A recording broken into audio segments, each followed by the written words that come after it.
पूरे देश में पूंजी के स्तर को नापने के लिए एक आंकड़ा है जिसको कहते हैं क्रेडिट डिपॉजिट रेशियो।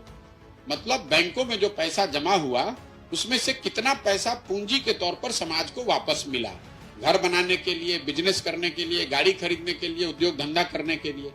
तो देश के स्तर पर यह आंकड़ा है 70% का। मतलब जितना पैसा बैंकों में जमा हुआ, बैंकों ने 70% पैसा वापस ऋण के तौर पर दिया। बिहार में ये आंकड़ा है 40%। पिछले साल बिहार की गरीब जनता ने बैंकों में जमा किया 4,21,000 करोड़ रुपया। बिहार में अगर सीडी रेशियो होता 70 राष्ट्रीय औसत के बराबर, तो लोगों को यहाँ ऋण मिलता 2,80,000 करोड़ रुपया। लेकिन है 40%, तो मिला कितना? 1,60,000 करोड़। बाकी पैसा कहाँ गया? बाकी पैसा बैंकों ने उन राज्यों में शिफ्ट कर दिया जहां पर उद्योग धंधे लग रहे हैं।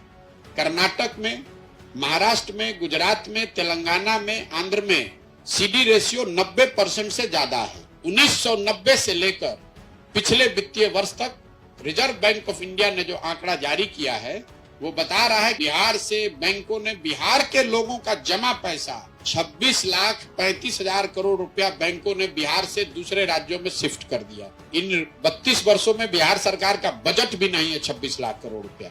अगर ये पैसा बिहार में होता तो जरा आप अंदाजा लगाइए कितने लोगों ने उद्योग लगाया होता, कितने लोगों ने घर बनाया होता, कितने लोगों ने गाड़ी खरीदी होती। तो सरकार की योजना ये होनी चाहिए कि आपके हाथ में सरकार की गारंटी से पूंजी की उपलब्धता हो, ताकि बड़े स्तर पर लोग स्वरोजगार कर सकें।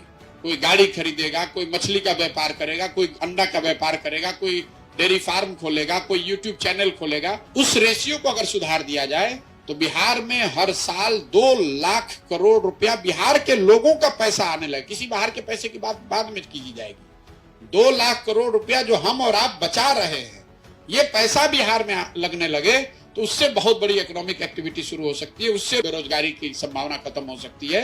ये मेरी सोच है कि बिहार में बेरोजगारी को दूर करना है तो सबसे पहले इकोनॉमिक एक्टिविटी को बढ़ाना होगा, और उसके लिए पूंजी की सहज उपलब्धता एक बड़ा प्रभाव उसका हो सकता है।